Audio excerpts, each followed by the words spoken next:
The birth of the individual is the family. And it's one of the most noisy areas of most people's lives. And I recognize that, family is not what you make it. And something that I wrote down recently, which helped me communicate the importance of this, because it's the birth of the individual. And that's the beginning of beauty and goodness manifested in each individual. We have that capacity. And there's a story that's told in our foundation. And a weak foundation does not make somebody who can receive love. It makes somebody who, in the face of it, collapses under its weight. So much of what we associate to love is family, and family to love. And it's like, well, I want to give you a little more understanding that this isn't just so much the direct relationship with the people you have in your life. It will manifest itself this way if you take what I'm saying. Yet also, it's the manifestation of something so much larger. Family is a representation of togetherness. We function as one. So family is unity and likeness, because we're all like one another. So this made me consider the importance of the foundation for love in relationship to the biblical stories. And there's nothing that I get more passionate about than that, because I feel that they're the reflection of life in ways that I believe most people don't get an opportunity to see it as. Well, partially because I never read it, and also because when they do, if they do, they read it and dismiss it. They don't even let it do what it does, which is to incorporate more dimensions in the person. And so there's a deep desire for togetherness, and I recognize that even in the midst of what we call our family, we feel so separate from one another. So the delusion that I really want to deconstruct today is that you believe that you can create any quantifiable change in the world without you realizing that your whole family is going to shit. Like, if what's like you can't show up for and raise up, what makes you think you can do that to the world that's not like you? The ego, of course, perceivably does what it does best, which is create distance. Tribal identification, that helps you identify people. I really want to talk about family. What am I talking about? I'm talking about togetherness. I'm talking about love. I'm talking about the foundation of the individual, and what quantifies all families is a masculine and feminine, and the sum total of that is more than what once was. I'll start off with a client story that I had recently. His mother passed away when he was 12. And he had an incredibly abusive mother. One that would threaten to take his life. And, just when I thought I had mommy issues, here I am. A really tough soul. I've seen a person struggle a lot and build a life for themselves despite this. He broke up with a girl recently, and I've noticed that this is one of the most common things, and I hope that you can watch this video if you have broken up with somebody. It'll give you a lot more clarity. I know that's for certain. When I woke up, I was able to recognize that, my foundation was off. What does foundation mean? It's a really important conversation. I'll tell you what the foundation is. The foundation is the masculine and the feminine that's within every individual. And if one is faulted, then the very aspect of themselves that allows them to receive love is almost inhibited. Now, here's the beautiful thing. I'm not trying to talk about if you have a family dysfunction. We all do. No, the point of life is to recognize the external manifestation of togetherness as represented in the family, but that means there's an internal connection that you can make with it. And just today we were talking in the groups, and he told me, I want to love my mother, but I can't. But I also feel that I need to. So that's rich. You're showing me that you have a deeper understanding of you do need this love from the mother, and that's something you do crave the connection towards. Yet the relationship that you had with yours was so abusive. You're becoming aware of something that's outside of the experiences that you had that was directly related to your physical mother, but to the understanding of I need a connection with the feminine. And this is for men, which is very interesting, and also for women. You might notice you can't really develop relationships if you don't have a strong foundation with the feminine. It makes it really, really difficult to do so. You'll push a lot of people away. Emotions will become the enemy. Things that you don't quite understand that are opposition, you will not interact with grace.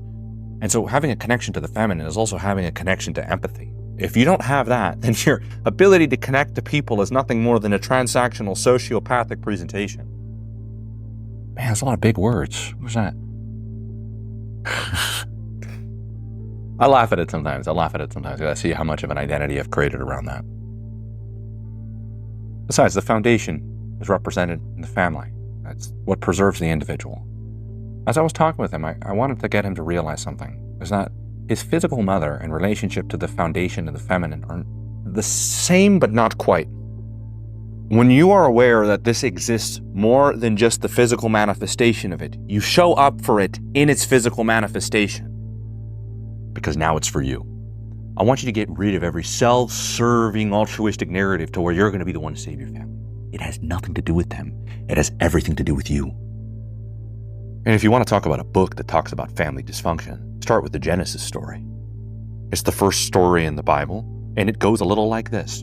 Men and women deconstruct each other, get themselves kicked out of the garden. They have the first issue of kids, Cain and Abel. One kills the other.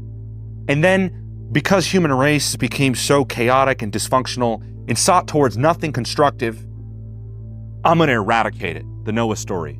Followed by Abraham, which is a really beautiful one. It's an individual who is able to recognize the importance of this relationship for himself. And it spoke out to him and said, go for yourself. It's the process of individuation. Plenty of trials. And he has one son that was promised a great nation, and also another that was too, Ishmael. And of course, they're not getting along either. So you could already see the family dysfunction starting to manifest. It's a common theme throughout the biblical stories, is family dysfunction. It's a common theme throughout your life, family dysfunction. And maybe we're out here trying to do our best to uphold the divine ideals, but really we're tripping over our own feet. Family dysfunction. Dysfunction is a real thing. And hell, you better start getting good at accepting the foundation that you have, because it's probably not perfect. Well, if you accepted the foundation, opposed to separating yourself from it like they're a bunch of buffoons, then you would create strength with what has been neglected. And you can give strength to that too. And it's very interesting because, there's a lot of this like poisonous narrative to where you can love your neighbor like yourself, and it's not that simple. I like that. I do like it. But you need more. We do need more. We need to understand that, what is your own blood is something you show up for first. And it starts with your own blood, you. And it extends itself. And then now it no longer becomes an altruistic, poisonous narrative that gets you to run from everything that needs you to show up, that has your name. Oh, well, I don't like this. It'd be so much better if I just saved the world from famine. Like, pussy? Like, really, think about it. It's supposed to challenge you. Of course it does. Esau and Jacob, the next story. A twin seeks to kill the other. Despite all of the dysfunction, there seems to be a level of unity and harmony and progression of both individuals because they had this foundation. This progresses to the most important story of them all because it's the conclusion to the family dysfunction, to where the opposition works in harmony with one another, that the older does serve the younger, and the younger will be greater than the older.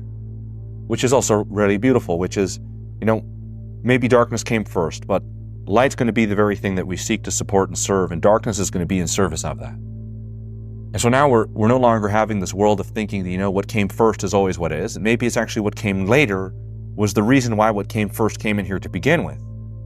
And so the whole story is trying to show you that the Cain and Abel was really the beginning of the divergence of ourselves from ourselves, which is a brother. Am I my brother's keeper? Ooh, that one rings through my soul. And it's like, well, you are. Just goes to show how much somebody can separate themselves from their actions to take a truth and to say, am I that? Well, that's when you become a wanderer, which Cain does. The story of Joseph is that he is of 12 brothers. And again, the common theme is brothers don't just look to love each other, they look to kill each other. And it's interesting, the ones that are going to be the object of destruction are going to be the ones that are most gifted, the ones with the dreams. And Joseph was a dreamer. That'll get you thrown into pits for the people that you love most. Yeah, you can even say that you could just imagine how traumatizing that is to be in an environment to where the people you love most, when you open yourself up to your soul's deepest reflections, which is really what a dream is, and you share that with them and you're just met with contempt, the lack of support, their envy. Family dysfunction being at the core of this, you're able to recognize that, although despite being sent to Egypt, he rises to the ranks. I'm not getting so into depth of the story because I'm really trying to focus on the foundation here. The unity story is one where he's given it his best shot. And then in the face of that, he does strive towards a position to where he can change the world. And as he is met with his brothers, and there's a test that he gives them in order to see if they came to the understanding of what's really important, which is a protection of their family. That's a value. They gave him up, but will they give up his younger brother, Benjamin? Put to the test, in the face of now Joseph going, I'm going to take the younger brother. What are you guys going to do? They drop to their knees and they give their life up to him, and they said, we've made this mistake once, we won't do it again. He takes off the mask, the way that he presented himself to them, and he goes, I'm Joseph. And there's a reunification of the family. It's going to be a journey by which you come back to creating this strong foundation. And it does start with yourself, and you could really see that with him, is that a person reflects on themselves most when they're thrown in pits, and that's the story of Joseph. The importance of addressing the family is that you're addressing the foundation of your life. When you address the foundation of your life, you're addressing everything that has allowed you to exist, and to its benefit or detriment. You have. There will come a point in your life to where you even recognize that you are somebody that does have great ambitions and does want to live their life to where they can contribute something to the world. You have to really think about the most difficult thing in life is to create peace and harmony between even what we consider a family, which is within our likeness. To even think of extending yourself outside of that, I believe, is to be absurd, because if you recognize the impact of what you can have through the family unit, then you wouldn't be so quick to extending it to everybody else. I recognize this is exactly what happens when you disconnect people from the importance of a foundation, like as if they could receive anything. You could be seen as somebody who actually thinks they have something to give versus actually being somebody who does. And the difference is somebody who can show up to their foundation and what that's exactly a manifestation of, which is their family. Something that happened to me recently, and I found it very beautiful, because I recognize that receiving love isn't easy. Building a life isn't easy. That's not something I realize. I face it every day. We start to recognize the importance of these things being a part of us, then almost in a way, these things are for us in the world.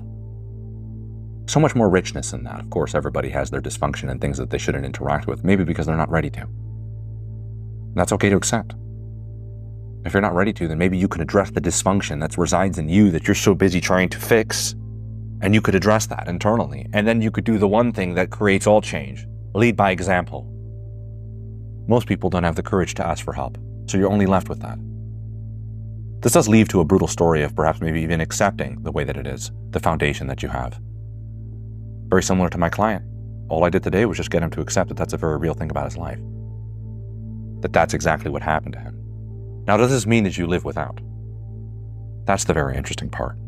A story that happened to me recently that's going to really tie this in is a family is really a call to togetherness.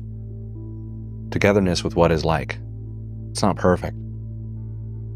Family is something that we all want to be having with each other, and friends are an extension of that. We understand the importance of it, and you ever think about why you understand the importance of it is because it really does have to do with love.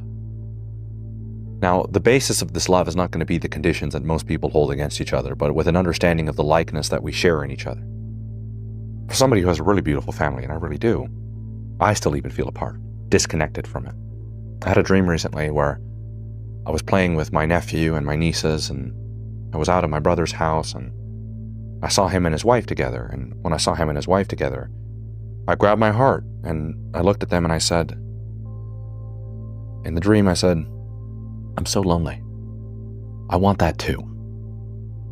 And I went outside, and as I went outside, I wanted to just put my hands on the ground. When I put my hands on the ground, there was a wasp, a cow killer, a very specific kind of bug, on my left ring finger. And as I got stung, I woke up in this terrible state. And all of that Saturday, even after my day of rest, I was just spinning. I didn't even know what to do. I even went for a run. I did find it very interesting that the last place I left off with was, enjoying myself, even in the dream. Even on that day, I was playing around with my family. I go to my brother's house shortly after, and he says, come around the back. And he's there with his wife. I tell him the dream. And I told him that when I saw him and his wife with the kids together, I said, you have such a beautiful family. I want that so bad for me. I want that so bad, and I don't have it. And I started to cry. I said that, the children are so beautiful, the house is so great, the connection you have is so wonderful, And he pauses me and he goes, Naftali, you know you're a part of that beautiful family. And when I heard that, I was realizing that, even in the midst of having that kind of togetherness, there's so much that I separate myself from it, even when it shares my name.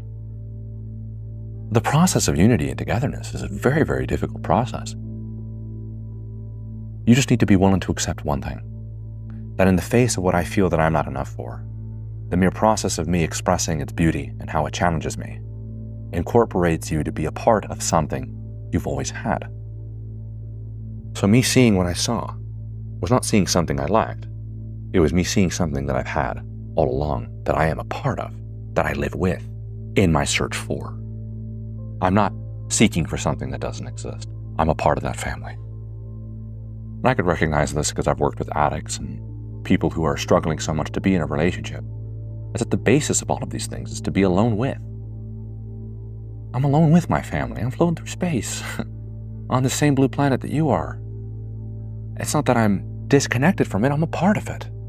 And so there is something, despite someone being there or these things being there, they exist outside of its physical manifestation within us.